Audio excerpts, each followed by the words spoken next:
But all those things that I did, being able to confess it and talk about it is ultimately which allowed me to heal. And I get to be the cycle breaker in my family. Being a cycle breaker is one of the greatest honors that we can ever get. As a man, as a woman, as a teenager, it's your legacy.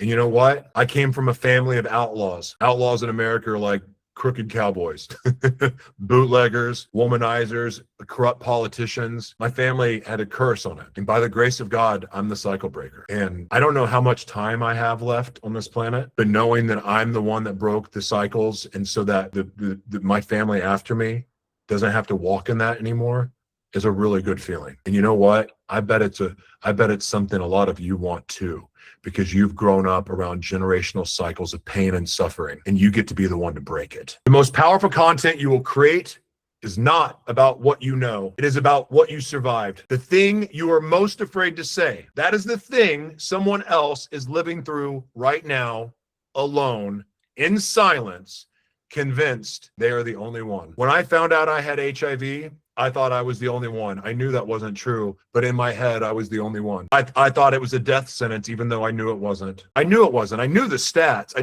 knew the reality, but in my head, the things that I was saying to myself. And so what I tried to do, this is actually a chapter in my book, The Devil Inside Me. I went out and did more drugs and tried to kill myself. Every time I tried to kill myself, God had other plans for me. And looking back at it now, all those times I felt alone, to know what I feel like now, especially being here in Cameroon, it's made every bit of hell I walked through worth it. I've seen miracle after miracle after miracle because each day of my life has been a step in faith. What some of you all don't know is that my very first vision, my download, was of Africa, serving in Africa. I was 7 years old. I got that vision after being molested by 2 men. Every traumatic event I had growing up, I would get this vision of, and I didn't understand it at the time, but it was God showing me what my life would be like if I just chose him. When I started to realize what those visions meant, I started to run from it because I didn't want that responsibility.